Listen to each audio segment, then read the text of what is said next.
Halo dulur, selamat datang di Media United, channel fans MU paling netral. Menang dipuji, kalah dibully. Di video kali ini kita akan membahas berita-berita terbaru yang cukup menyenangkan bagi kita semua, dan juga ada berita lain yang bisa kita diskusikan bersama. Langsung aja kita masuk ke berita yang pertama. Melansir dari Fabrizio Romano, Scott McTominay ke Napoli. Here we go. Kesepakatan untuk paket senilai 30 juta euro plus klausul penjualan kembali. Manchester United telah mengizinkan Scott McTominay melakukan perjalanan untuk tes medis dan penandatanganan kontrak. Scott McTominay siap melakukan perjalanan dan melakukan pemeriksaan medis sebagai pemain Napoli. Ya, akhirnya pengumuman terkait penjualan Scott McTominay ke Napoli resmi diumumkan oleh Manchester United.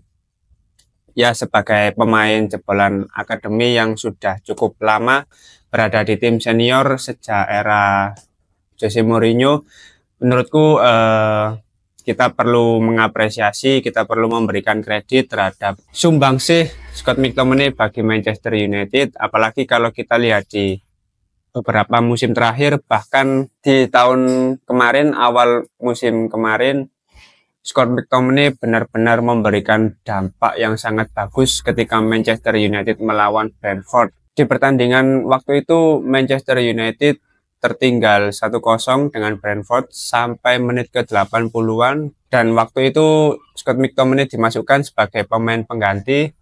Tidak butuh waktu lama, selang 3 menit 4 menit Scott McTominay langsung menyamakan kedudukan. Setelah itu dia juga langsung memberikan gol kedua sekaligus gol penentu kemenangan bagi Manchester United. Itu merupakan momen yang sangat yang sangat tidak terduga, yang sangat keren sih. Dia benar-benar masuk sebagai pemain pengganti dan langsung bisa memberikan 2 gol bagi Manchester United sekaligus sebagai penentu pertandingan pada waktu itu. Namun bagaimanapun ya, pemain tidak akan bisa lebih besar dari klub. Apapun yang sedang terjadi, ini semua untuk kebutuhan klub dan juga untuk kebutuhan pemain juga ya. Apalagi ya Scott McTominay tentu di usianya yang 27 tahun ini, kalau ingin masih terus meningkatkan performanya, menjaga menjaga kualitas individu sebagai pemain sepak bola, tentu kepindahannya ke Napoli adalah pilihan terbaik. Namun di lain sisi, ketika berada di Manchester, Scott McTominay ini merupakan salah satu pemain yang tidak pernah mempertanyakan posisinya. Mau diapain sama pelatih, dia juga nggak pernah komplain, ditempatkan di posisi apa saja juga nurut. Ini kan sebenarnya ya, kalau kita bicara eman nggak eman ya agak repot juga ya, tapi mau bagaimanapun ini tentu adalah pilihan yang terbaik bagi Manchester United dan sang pemain. Kita semua harus berterima kasih lah atas semua jasa-jasanya selama di Manchester United. Dan semoga di tempat baru Scott McTominay bisa lebih bagus secara performa, bisa lebih nyaman, terus habis itu bisa betah dengan Napoli. Oke. Terima kasih Mas Tony. Kita masuk ke berita yang kedua.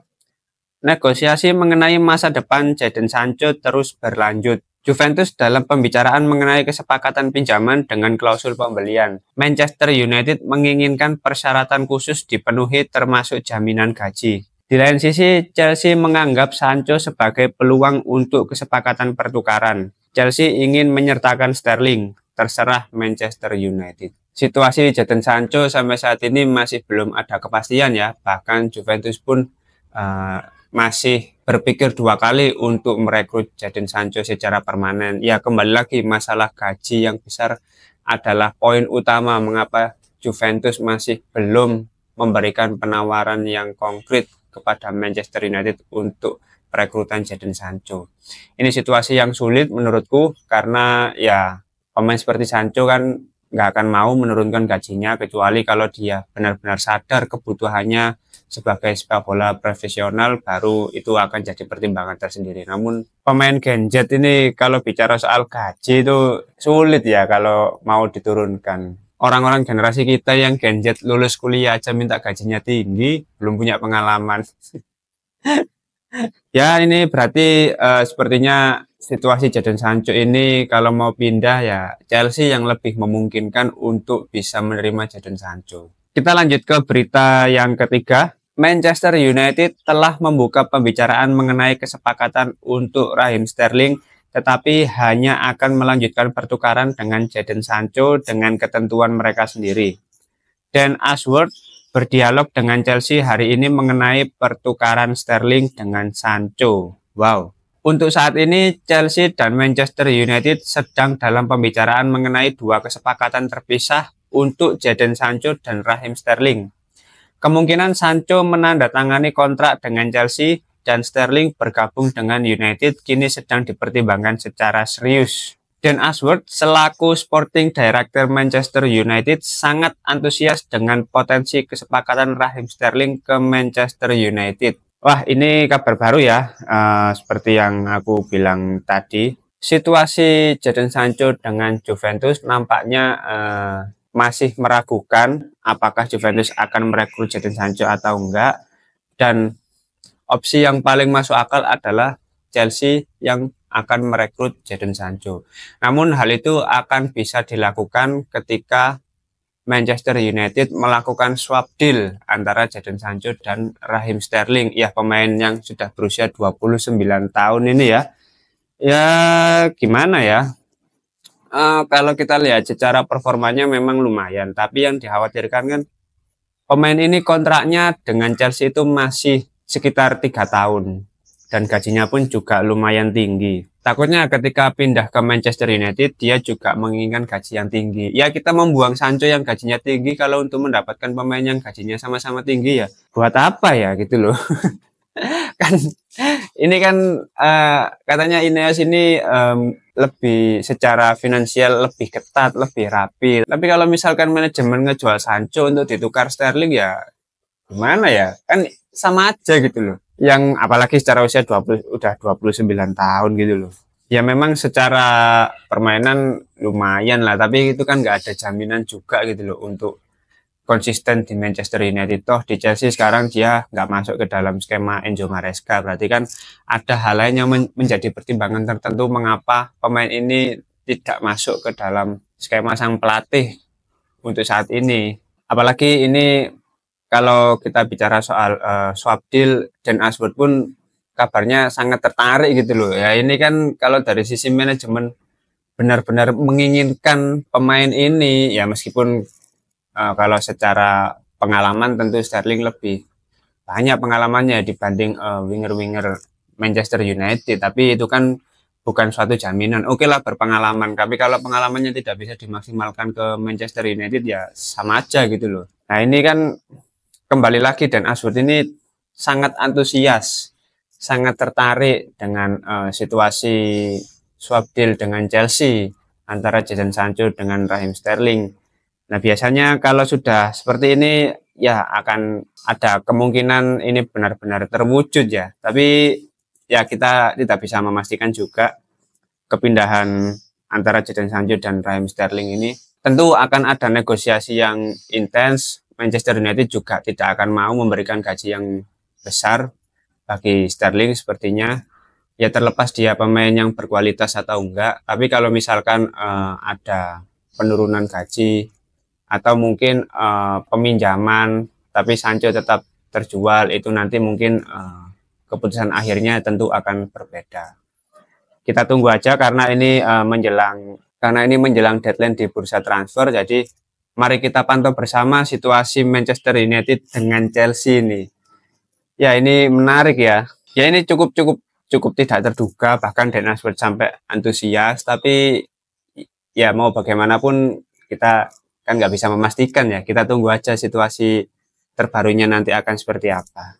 Oke, kita lanjut ke berita yang terakhir. Lazio mulai mempertimbangkan untuk merekrut Victor Lindelof sebagai Lazio kini sedang mempertimbangkan untuk merekrut pemain Manchester United Victor Lindelof. Ya, Victor Lindelof untuk saat ini kabarnya dia masih cedera. Bahkan dari laga pembuka Premier League dia belum dilibatkan oleh Manchester United. Dan kini nampaknya Lazio sedang mengamati situasi sang pemain di Manchester United. Kalaupun misalnya Lazio benar-benar tertarik, mungkin ya kalau untuk Victor Lindelof ini 10 juta, 15 juta euro kemungkinan akan dilepas oleh Manchester United. Apalagi sudah ada pemain baru. Kalaupun backup, ya Manchester United sudah memiliki backup di posisi back tengah. Ya kalau ini pemain ditaruh di back kanan atau back kiri tentu nggak akan maksimal juga. Jadi kalau ada klub lain yang tertarik untuk mengamankan jasanya, sepertinya itu akan jadi win-win solution bagi Victor Lindelof juga. Namun karena kondisinya saat ini sedang cedera itu tentu akan menjadi kesulitan tersendiri bagi klub kalau mau menjual sang pemain gitu loh. Biasanya kalau pemain-pemain cedera ini nggak akan aktif di bursa transfer gitu loh. Ya klub lain cukup memantau situasi, mempertimbangkan. Tapi kalau pemain-pemain cedera ini kemungkinan besar tetap bertahan gitu loh. Ya mungkin ini salah satu cara dari Victor Lindelof ya agar tetap bertahan di Manchester United. Dia nggak mau pindah. Makanya dibawa cedera sama dia. Nanti kalau bursa transfer sudah ditutup baru dia pasti tiba-tiba sembuh-sembuh sendiri kok. Biasanya itu kayak gitu. Pemain kalau nggak mau dijual itu alasan sakit biasanya. Sama kayak ya kita kadang sebagai orang ya kalau mau ngapa-ngapain males gitu. Pura-pura sakit aja. Tentu nanti akan dibiarkan bertahan gitu loh. Nggak akan diapa-apain gitu, nggak akan di OT gitu. Ya itu salah satu trik ya. Itu salah satu trik gitu. Oke, mungkin itu dulu pembahasan terkait update terbaru dari Manchester United. Terima kasih sudah menonton video ini. Jangan lupa like, komen, dan subscribe. Salam.